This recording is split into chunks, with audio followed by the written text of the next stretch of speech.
CR 1238, State versus Erik Cantu. Can I have parties announce for the record, for the state? Jason here, Your Honor. Defense? Christopher Ramos for the defense. And are you Mr. Erik Cantu? Yes, Your Honor. So it's my understanding, before we go into the motions, that you have witnesses in the breakout room. I have a witness that's a Dr. Punjabi, is that your witness? Yes, Judge. And also, there's another witness, it just says Gabriel's phone. No, Judge. And there, I'm assuming there are no objections to witnesses appearing present? And each of the cause numbers, Mr. Cantu, did you review the document entitled Motion to Enter Adjudication of Guilt to Revoke Community Supervision with your attorney? Yes, Your Honor. Did you understand it? Yes, Your Honor. And cause number 2024 CR 1237, are you the same Erik Cantu who's placed on deferred adjudication for the offense of evading arrest detention with a vehicle on September 9, 2024 for a period of 7 years? Is that you? Yes, Your Honor. And in cause number 2024 CR, please turn off your phones. In cause number 2024 CR 1238, are you the same Erik Cantu who's placed on deferred adjudication for evading arrest detention with a vehicle on September 9, 2024 for a period of 7 years? Is that you? Yes, Your Honor. State? Yes, Your Honor. And cause number 2024 CR 1237, violating condition number 23 on about the 8th day of October 2024 in Harris County, Texas. Defendant Erik Cantu did then and there operate a motor vehicle in violation of condition number 23. How do you plead to that, true or not true? Sure, Your Honor. And state, do you waive the other violations? On that cause number, yes, Your Honor. Any objection? No objection. And then in the next cause number, state? Yes, cause number 2024 CR 1238, violating condition number 26 on about the 8th day of October 2024 in Harris County, Texas. The defendant, Erik Cantu, did then and there operate a motor vehicle in violation of condition number 26. How do you plead to that, true or not true? Sure. Yeah.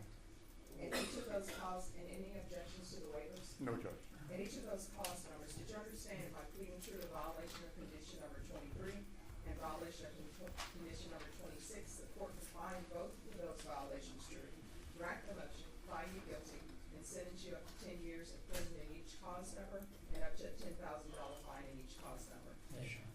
Knowing that, do you still wish to plead true to violations of condition number 23 and 2024 CR 1237?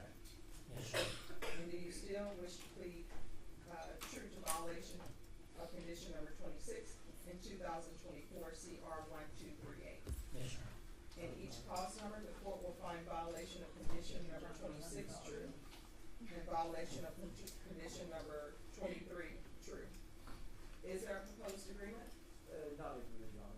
All right, state, what are you requesting? The state's requesting deny the motion to amend the conditions to include state ISF with that agreed on.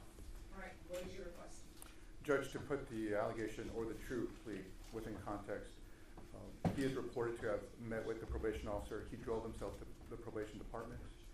We are proposing the following, we're asking the court respectfully that he be reinstated back on probation, to deny the MTR.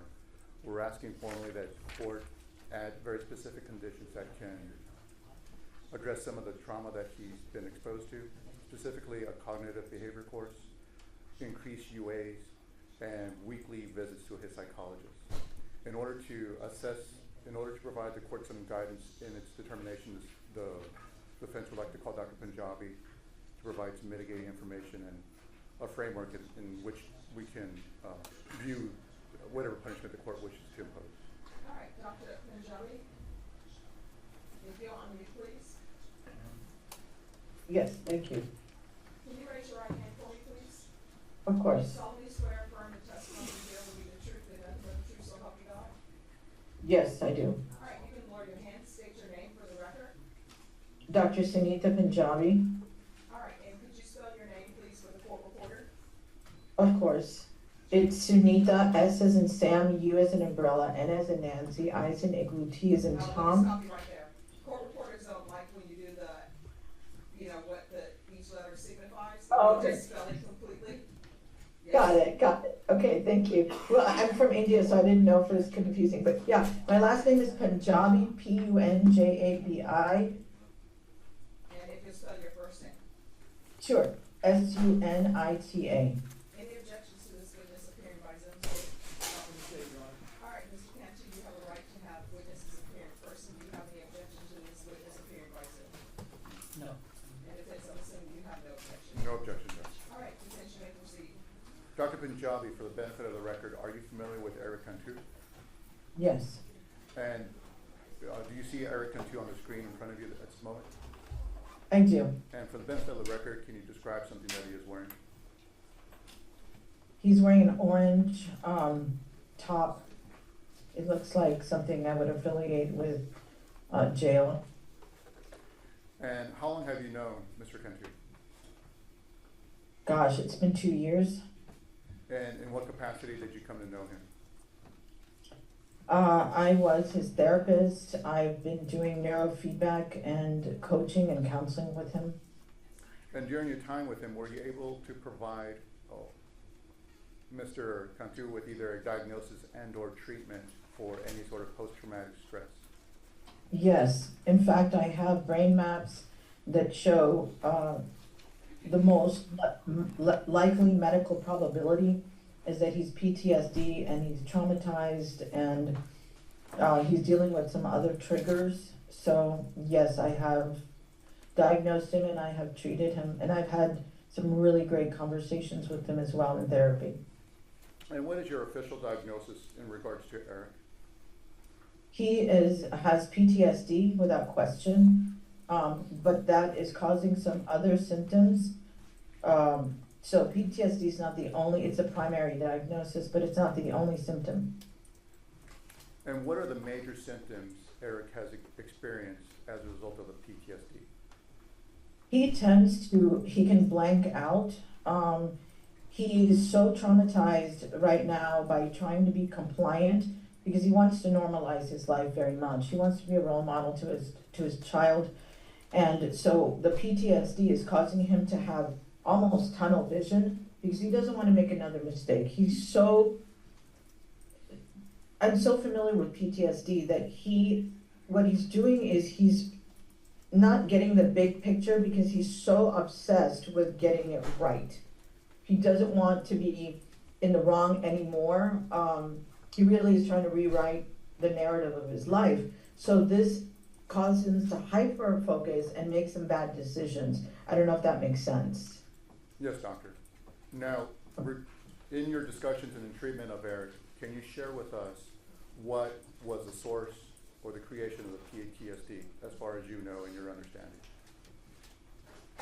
He was an innocent person just living his life, and all of a sudden this whole thing happened. And if it's not just the initial incident of the shooting, it is what happened consecutively, the media getting involved, and then, there's a lot of influences that kept re-triggering him. And some of that had to do with our own authorities, but his friends as well, the community as well. So I really wanted him to just be pulled out of San Antonio, but anyway, that didn't happen. And is it your understanding that the shooting took place when Erik was sitting in a car eating a meal when he was shot by a police officer? Is that your understanding? So yes, what PTSD is, when bombs float around you. Stop for a moment. Yes. Sort of object to the narrative. Sustain. Doctor, what is your understanding as to specifically the creation of the post-traumatic circumstance? What circumstance created the post-traumatic? Yeah, PTSD, what it is the system is not ready to deal with the trauma, and it is suddenly traumatized. And then it continues to be traumatized. And that is exactly what happened. The police is an authority figure for him. His belief in the system was questioned, was totally ripped apart, continues to happen. So PTSD is an initial attack. The brain goes into hyperdrive and doesn't come down. So if you can imagine a car that's put into second gear, but he never got the chance to go back into normal gear because things kept going, including the media. So it's not anyone's fault per se that he was re-traumatized. The initial issue though, and I even reviewed the video this morning, from the initial traumatization, the initial event, that was not his fault. Now, though, he is traumatized, he is PTSD, and he's continuing to make decisions in that state of mind. Now, Mr. Cantu has pled true to violating his condition of probation, specifically driving his car to the probation department to meet with his probation officer. Is that your understanding of the violation, correct? Yes, sir, I do understand that. Now, if this probation circumstance was not an issue, how, as a clinician, how would you treat Mr. Cantu? What would your treatment look like? If you think about it, and I thought about this, how would someone violate his probation knowing fair well that he was not supposed to drive? Because he was obsessed with being compliant. He wanted to show up, and he didn't think about his whole circumstance because of the PTSD. So when he made the decision to drive, he was not in his right state of mind. I am diagnosed with PTSD. I was in an abusive situation as a child. So what happens is we blank out and the world just becomes, I just gotta be compliant, I just gotta do it right, I can't make another mistake. And in that obsession, there's rushing thoughts in PTSD. He can't be clear-minded. So, I mean, I want him to drive. And I don't want you to think that he's not able to drive. But I would like you to consider what's going on with PTSD. And this is not the Erik I know. He is not making good decisions, and what he did, he rightfully confesses to it, and I really just think it's only PTSD that can explain why he knows he shouldn't make a mistake. He knows he's not supposed to be driving. How does he get into a car and drive to this? Because he's not thinking. He's so obsessed with getting it right. The post-traumatic stress syndrome that he suffers from, does that interfere with his judgment and his day-to-day decision-making ability? Most definitely. It's in the prefrontal cortex. So most of his PTSD is elevated theta right in the front of his head. Theta is moving at about 3 to 7 hertz. That's not enough for him to be able to make level-headed decisions. We did do treatment, but for whatever reason, we had to switch him to a different program. It was funding or whatever, but he was not able to get the treatment to be able to complete the treatment to restore the frequency back to normal. We were training his brain, addressing the PTSD, and basically that should have continued. He needed continuous counseling. He needed to be taken out of this environment so he could get a reset. But everything was pulling at him, and that is exactly what PTSD is. So originally PTSD is a veteran who's or a soldier in a fight, but the bombs just keep exploding. And so his brain stays in that higher gear. Did I answer your question? Yes, doctor, thank you. Now, if Erik were to spend the next 3 to 4 months or next year in a lockdown facility, would that have a negative effect on his PTSD and treatment progress? Right now, Erik is very, very vulnerable. He is looking for something to believe in. He's looking for hope. The wrong type of influence right now, if he is surrounded by other individuals that have a diagnosis much more severe than his is my concern, he will absorb that environment. He really is at a very delicate state right now, so I'm very concerned if you're going to put him around other individuals that have a diagnosis that are not screened. I would not recommend that. Not in a facility like that. I do believe he needs help. I think he needs to be in a continuous situation, not just in and out. I think he needs to be surrounded by medical clinicians that can see his wake up to go to sleep, and I think he needs it for a short time, and I think it needs to be away from San Antonio. but not a lockdown with other individuals with a diagnosis. No, that really concerns me. I know him very well, to the point that if I could put him in a bubble right now, I would. He was too young when this whole thing started, and having to deal with the negative fame that this was, the responsibility to put on his shoulders. I actually wanted to prepare him to speak at the Brain Science Symposium. Every year I host the largest Texas conference where people that have overcome adversity rewrite the narrative, and he was supposed to speak. I hope he still can. That's January 16th. But he and I talked at length when I originally met him about taking this opportunity, that his trauma was actually a possibility for triumph. And he was so in, he cried with me. You can't fake that. And so what I know is that this man wants to right his wrongs, but he just isn't given the support that he needs to do it. And I think if we give him that support, and he's around mentoring people, he's around people that are giving him the right message, he could be an amazing contribution to our society. Because he talked with me about talking to kids, going into high schools and telling kids to make good decisions, using his story as a platform to make a difference in the world. And he was all in. We talked about Christ, we talked about faith.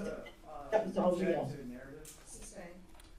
And Dr. Punjabi, just so that we're clear, prior to his probation violation, you and Erik had taken steps to, and made plans to speak at a symposium regarding his condition and the progress that he made, correct? Right, but by doing that, he was owning his story, and he has.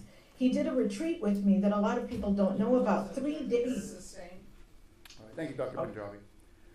In our discussions, you sent to me, and you've also mentioned that Erik underwent a brain scan, correct? Yes, And I have, you sent to me, and I also have a copy of a black and white brain scan, a copy of the brain scan. When you received or underwent the brain scan, can you tell us in layman's terms the implication of the brain scan and what you see in it? yes. The elevated, in the prefrontal cortex, he has elevated theta and delta. His brain in the prefrontal cortex is basically shutting down. That's what the brain does, that's what the body does when it's in harm. It goes into a fight or flight mode, and that's exactly what that looks like. I've seen those maps so many times with that exact correlation, and you can see, even though yours is black and white, you can see on the right side the medical probabilities of the symptoms he would have with that brain activity. You can see that he has trouble with focusing, he has trouble with making decisions in the prefrontal cortex, which is where we decide what behaviors to engage in and what not to. Also the occipital lobe, he has elevated beta. Now beta is a very fast activity. So sensory things that he's seeing, things that he's hearing, overstimulate him. And this is all because of the PTSD and the original incident. So he continues to make wrong decisions, but that's not his fault.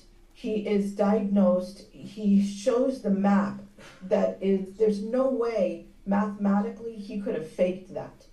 That is real, and his brain condition is real. He's like a soldier in a battle right now, and any little thing is going to trigger him. Yes. And doctor, what I'd like to do is show the brain scan in front of the camera. Is this the item that you sent to me?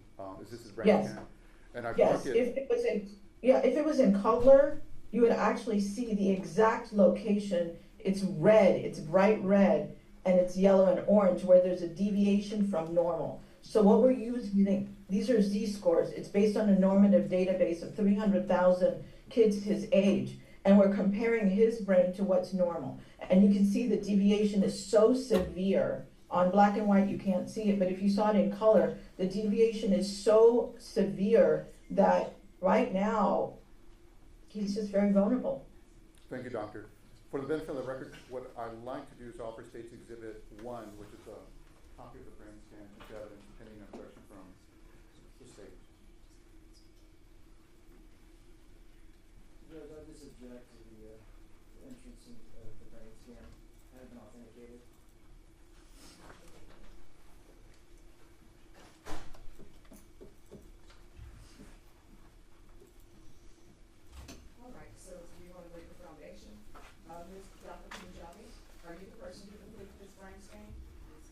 Yes, ma'am.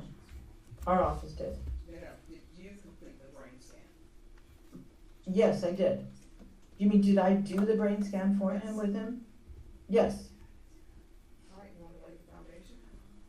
Dr. Punjabi, the brain scan, did you use this brain scan as a tool to diagnose Eric? Yes, I did. And do you often use I'm this? sorry, just 1 second before you finish with your question. Are you still gonna be objecting to the brain scan? Yes, Your Honor. All right. And do you often use this sort of scanning to diagnose the various patients that you treat? Yes, yes, I'm considered a specialist in brain trauma. Yes, I do. And I also take the interview. It's not just the brain scan. I also use the DSM-5. But the brain scans that you're looking at is called a QEEG. Basically, it's like a functional fMRI. It tells us the function of his brain. And a traditional MRI will not serve for the purposes that he's inflicted with what he's dealing with. So an fMRI tells me the functionality of the brain, and what you can see there is the distorted brain activity that is indicative of the diagnosis that I gave him. But it's not the only thing I use. Just 1 moment. So are you offering this into evidence, or are you just asking for the court to review it? Or do you want it filed as an exhibit in here? Formally, I'm asking the court to review the judge. All right, then the court is gonna review defense exhibit number 1. Just give me a moment. Thank you, Judge.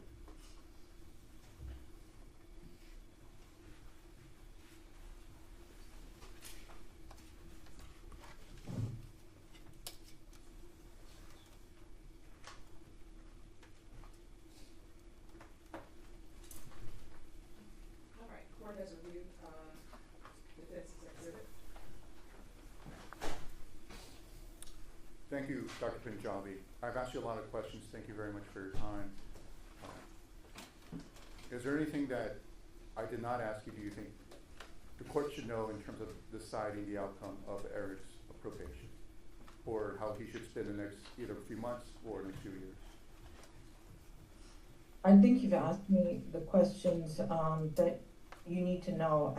I would like to reiterate that he will become the surroundings that he is. Because right now he's looking for hope. The brain does this. The brain searches for the meaning of the events that have happened to him. Right now he's figuring out what that means. So I'm very concerned that if he's around people that could influence that meaning in the wrong direction, he is almost like a child looking for why he's here and why this happened to him. What did I do wrong are the questions that he keeps asking. So I just ask of you that you consider where you're placing him and the environment you're placing him in. Thank you, Dr. Punjabi. The prosecutor may have some questions for you. Thank you for your time. I'll pass Dr. Punjabi as a witness. Okay. Thank you, yes. Sure. Doctor, so my understanding is you're saying that he would benefit from structure, is that correct? Most definitely, yes.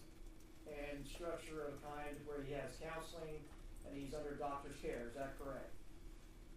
Yes, but the environment that this is done in, the colleagues, the people he identifies with, are very, very important. I have worked in rehabilitation facilities before, and Yes, that's why. Yes, thank you.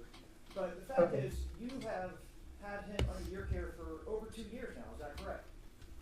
I have not been able to personally talk to him in many, many months, because of the limitation of his driving. He couldn't get here. So I have not personally talked to him in quite a while. I don't remember the last time, the date. I can check the date that I talked to him last. Well, we'll take several months, but I'm sorry, I didn't realize you're not in San Antonio. Where are you? I'm in San Antonio. Oh, so, are you in an office building? Yes, I'm in an office building.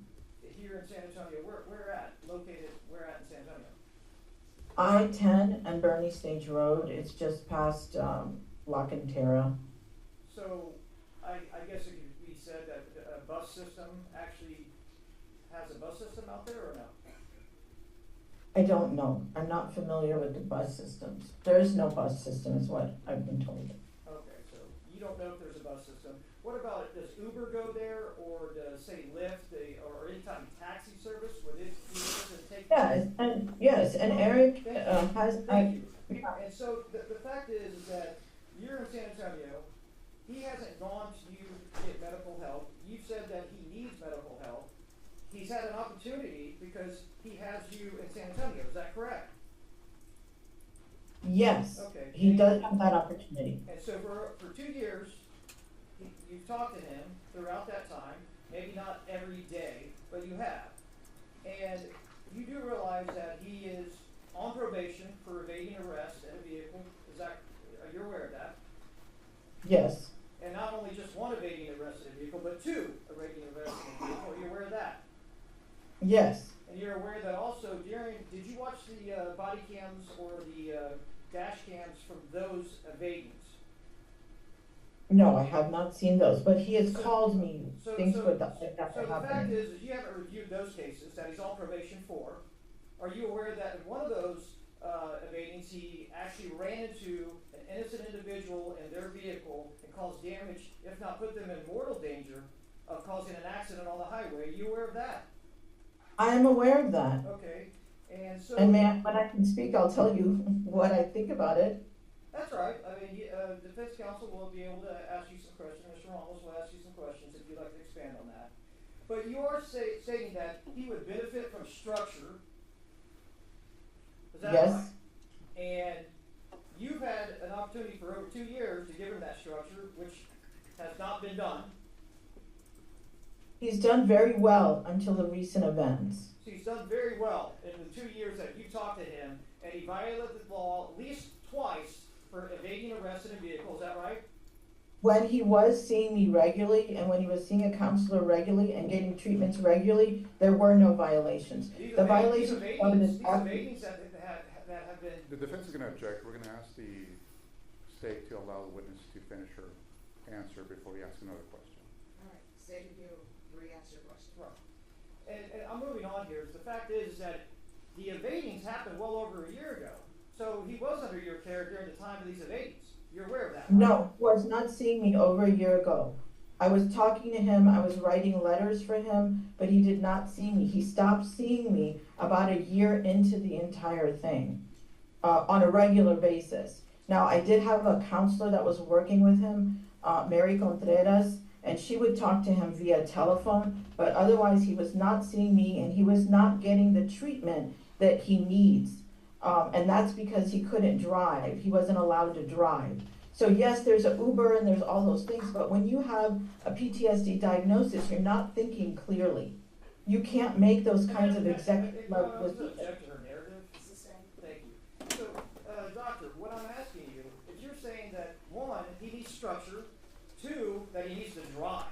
Are you telling the court that this individual right here, standing in the orange, needs to drive? I am not saying he needs to drive. So how is he I'm gonna not- get to the I- doctor's office if he can't drive? Well, He you're will saying- have figured out another way, but see, when you have PTSD, you don't think about the Uber, you don't think about calling your parents. He is so obsessed with not making another mistake. I know this young man. He really wants to live his life on the up and up. And he never blamed, if he was Your Honor, really, subject to narrative. or It's the same. he never blamed. The objection Yes. is the same.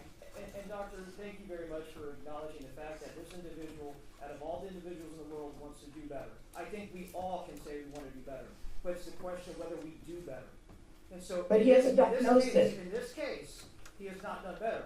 He is driving and he lied to probation that he was driving. And that is the fault of our judicial system. He is not doing better because he has not been given the opportunity. He continues to be set up to be triggered. I'm sorry, and that's what I've seen. Okay, He that's- called I'm one time sorry. when he was being pulled over by a police officer. So, hey, wait, are you stating to the court that he called you when he was being pulled over by a police officer during one of the evadings? He tried to get help because he continued to be pulled over. Every time the police officers saw his car, I could see that it was a whole, I'm sorry. Well, ma'am, I'm sorry. You just stated on the record that he called you during. It was over, yes, it was a year and a half ago. So So when he was pulled over for an evading in the arrest, No, he wasn't evading, he was just pulled over. I don't know why he was pulled over, but he wasn't evading, he hadn't broken a law. From what I understood and what I could hear, it was that his car was just identified and they pulled him over for some, I don't know what it was. But it was nothing, he was breaking a law.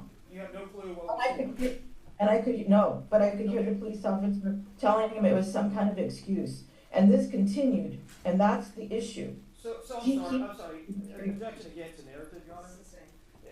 Doctor, so you're stating that it's the police officer's fault. Any police officer that pulls this individual over for one, speeding, because one of his evadings arrest was speeding. You realize that?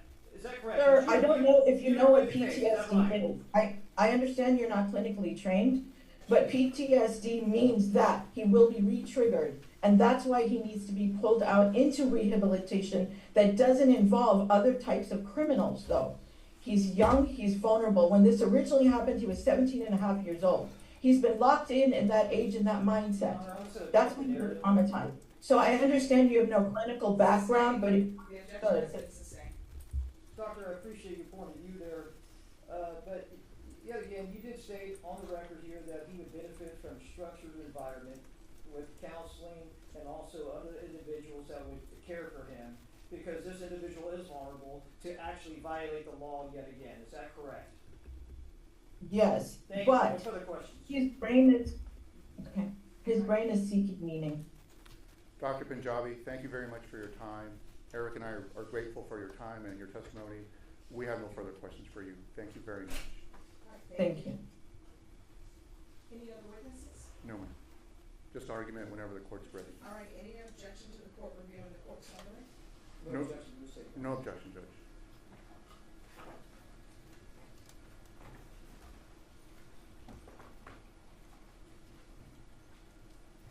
May I log off? Yes, you may. Thank you, Doctor. We sincerely appreciate your time. Thank you, Thank Doctor. you, Judge. Appreciate it. Thank you, Chris. Thank you. All right, so I'm looking at the justification for probation's recommendation. In the justification, it says probationer lied to CSO and failed to comply with his conditions the same day as stating that he understood them. So, the court ordered him not to drive. I was very clear that he was not to drive. And I told him, he can use Uber, he can use Via, but he's not allowed to drive. According to this, it says CSO. They say that he reported on October 8th. He was read his conditions, given a copy, stating he understood those. And probationer reported he had been working for DoorDash, and CSO told him that he will need to find alternate employment since he cannot drive. At the end of the report, CSO asked how the probationer got to report, and probationer said that he got a ride and that he would be calling for a Lyft or Uber to pick him up. They followed him and waited, and he got into a vehicle and drove off. So I ordered that he was not to drive. Yes, Judge. And I know that probation is asking for ISF. I have somebody with 2 evadings, one of them caused an accident. I'm wondering why he should not be revoked, because he's not obeying the court's conditions. I understand mental health, I understand PTSD, but what, does everyone who has PTSD, they don't have to follow the rules of probation? It is very clear that I told him he was not allowed to drive. He said he understood he was not allowed to drive. So then what I have from this report, that court summary that no one objected to the court reviewing, is that it appears that he knew that he was not supposed to drive because he was dishonest with probation when probation asked him whether or not he had driven there. And he was dishonest after probation says, oh, what's your employment? And he says DoorDash. Again, you can't do DoorDash unless you're doing it by Via or doing it Uber or Lyft. So he knew that he was being dishonest. He knew, even though he had PTSD, he knew that what he was doing was violating the court's orders because he was dishonest about it. So why should he go to prison? That's my question. I know the state is following the recommendations of probation that's saying local ISF for 90 to 120 days. But the court is wondering why he shouldn't be going to prison. And what I can tell both parties is, he is gonna be in custody some kind of way after this hearing. I've heard all the evidence, either he's going to ISF or either he's going to prison. And right now I wanna know why I shouldn't send him to prison, because he's not following the court's rules. And I was very adamant, it is rare for me to tell people on probation they can't drive, but I was very adamant that he wasn't to drive because he has 2 evading arrests with a vehicle, and one of them involved a serious accident. So why shouldn't he be going to prison? Judge, I can offer this. I can offer, to be clear, with somebody who has PTSD, they should follow the rules of probation, they should follow conditions. We don't disagree with that at all, Judge, to be very clear. I can offer that, at least from our perspective, my perspective humbly, that the shooting has caused PTSD. He was sitting in his car, he was shot by police officers. It has affected his judgment and certain portions of his decision-making ability in every aspect. I understand that, but my question is, at what point, and I understand mental health, I understand PTSD, but at what point are we gonna say people need to follow the rules? And that's a fair question, Judge, and I can offer this. This county has made tremendous strides in dealing with PTSD, whether it's in veterans court, in individuals that have experienced sexual trauma through the prostitution specialty court, in individuals that have experienced trauma at the juvenile setting. This county has made tremendous strides. And ordinarily somebody, and I struggle out loud saying this because I don't want to equate Eric to a veteran. I don't necessarily want to make that, PTSD, I understand. but we have created structures for people that, even in the New York Times this morning, County Court 13 made the New York Times this morning talking about the trauma-informed specialty court that it's created and how it's doing well. Why is he not following my orders? And I will tell you, I tell everyone who's on probation in this court, if you ever need anything, you can come back to this court. You can talk to your probation officer. If you feel as though they're not addressing it, you can come back to this court. So why isn't he following my orders? And Judge, respectfully, I can't address that because I've never experienced the sort of trauma that he's experienced. I've never been shot while inside of my car. I'm a rule follower. I would follow the rules, this court's rules. I'll follow any judge's rules. But I haven't been shot, and I don't know what it feels like to have my decision-making ability affected. I don't know what it feels like if a stranger shoots me. I don't know if it's going to be that easy for me to get an Uber in a stranger's car. I don't know if it's going to be that easy for me to get on a bus. I don't know. I'm saying this in front of everybody. I don't know, but I can tell you that the trauma has affected his life. He's been on probation for 47 days before this took place. He's trying to figure this out. He's 19 years old, trying to figure out the probation system and all these rules he has to follow. Some job training programs take longer than the amount of time it took for him to get the MTR. What I'm trying to communicate to the court is, we're asking for it. It's going to take some time for him to figure it out given this trauma. And we're asking for this to be mitigated, to ask the court to be mindful that what he experienced is mitigated. And at the end of the day, when he's fleeing on these evadings, he's trying to get away from the people that shot him. I mean, that's... All right, so here's the thing. I understand your argument, counsel, but he's already on probation for this, so why he was fleeing for them, that's not where we're at. I'm trying to figure out why I should continue him. He obviously knows to report, because he was reporting. He obviously knows he has to get employment, though he was getting employment at DoorDash. He obviously knew he was doing wrong. I understand the doctor's testimony, but he knew what he was doing was wrong, because if he didn't, because she said that he's trying to do everything right, he just doesn't want to mess up. He's being dishonest. He knows he's not supposed to drive. I can offer this, Judge. I can Yes. offer, if the court, in its understanding of trauma, can offer a little bit more of a tailor-made proposal, that he undergo outpatient cognitive treatment, that he report to weekly UAs. He did test negative. I can tell you right now, I'm not doing outpatient treatment.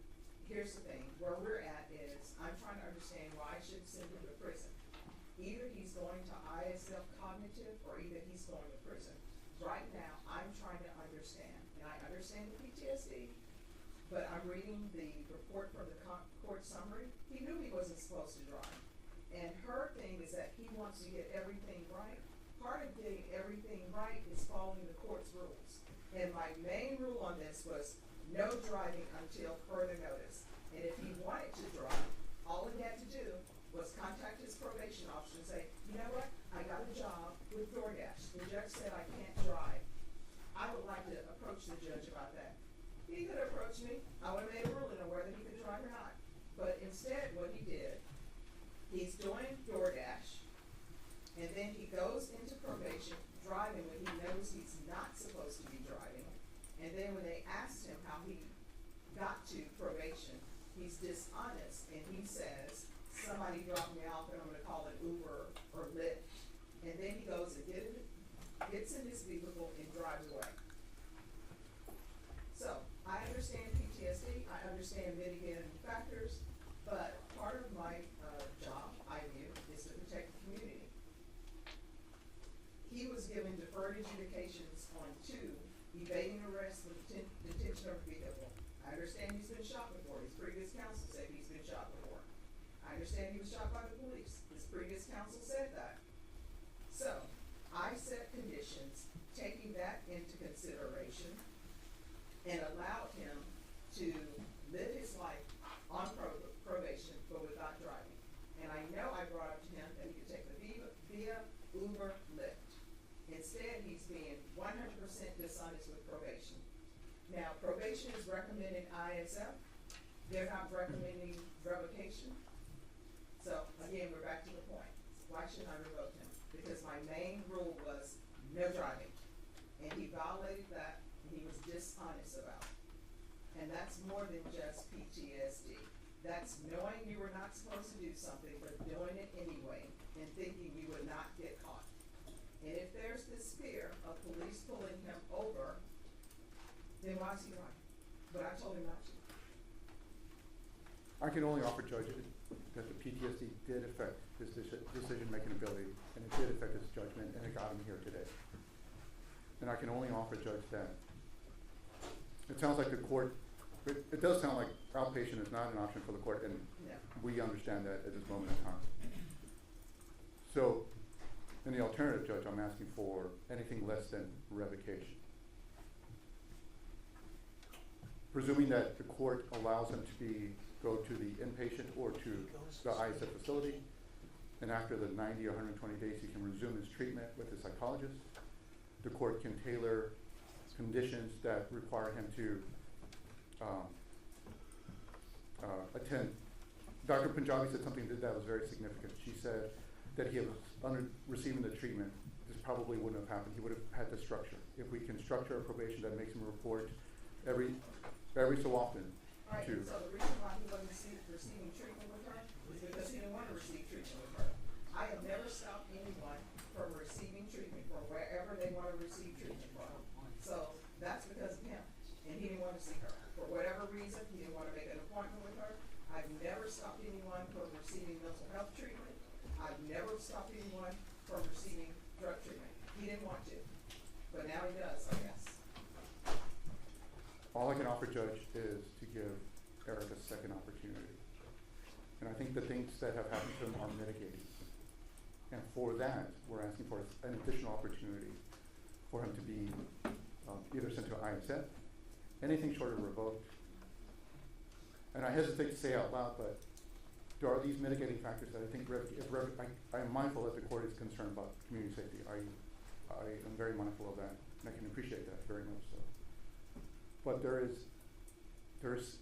some mitigating arguments that, to some degree, he was doing the best that he could. He showed up to probation. He showed up to report. In a vehicle, driving. Yes, Judge. But he was trying to do the best he could, and I think that's worth something in this circumstance.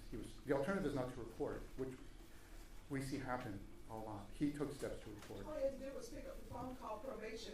I don't have a ride today. I don't know if that.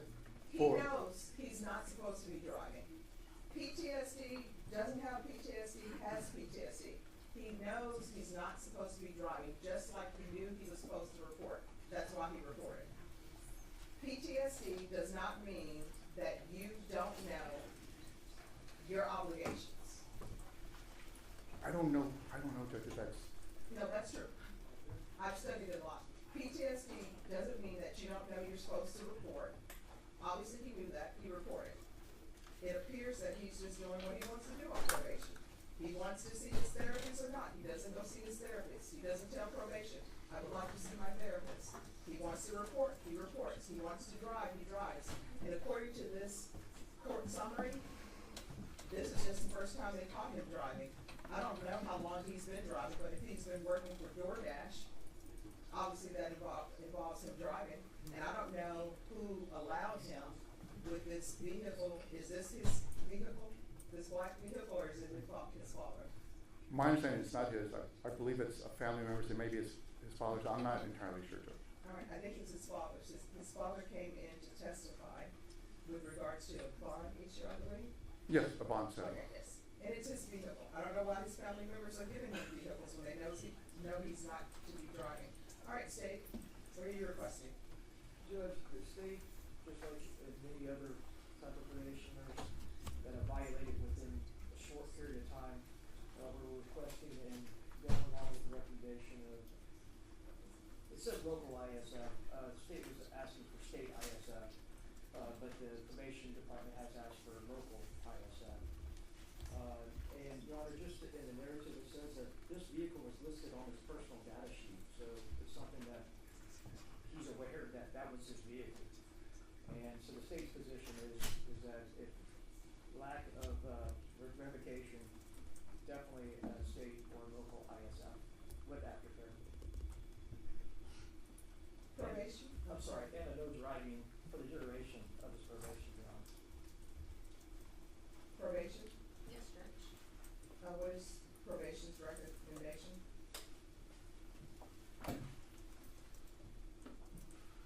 Judge, as listed on the court summary, amend conditions for local ISF for 90 to 120 days, followed by intensive supervision, aftercare, hold into custody until transfer. All right, anything else, counsel? No, Judge, thank you for listening to what we have to say. All right. All right, the court will follow the recommendations of probation, noting that he hasn't been on probation for a long length of time, and notating his age. The court will deny the motion in each cause number. We're gonna alter amend conditions to include local ISF. There's to be ISF aftercare. He's to remain in custody until transfer. There's to be no driving for the duration of his probation. And I'm gonna require GPS, partial, waive fees, and that's for, employment, medical appointments, and of course, for probation appointments. Is there anything else you need from the board? All right. Can I say Oh, what do you want to know? What do you want to say? I was gonna say, Your Honor and the members of this court, I apologize for the inconveniences that No, it's not I have caused. inconvenient, but here's the thing. the problems I've caused. Let me just explain something to you. In this court, when you're on probation, people will always say, it's better to ask for forgiveness than permission. That's not the way it works on probation. On probation, it's better to ask for permission than forgiveness after the fact. Do you understand? And you need to internalize and realize what you did wrong. You knew you are not supposed to drive, and the reason why you're not allowed to drive is because you have two evadings, and in one of them, you ran into another vehicle. Do you understand? Yes, sir. So, that car that you have, the black car, you need to give it to a relative or someone else to remove temptation from your life. Do you understand? Yes, sir. We can go off the record. Your range of punishment for each of these cause numbers is 10 years in the prison if you're revoked with a $10,000 fine. Do you understand? Yes, sir. Do you understand you're not allowed to drive? Period. Do you understand? Yes. Is there anything else? No, Judge.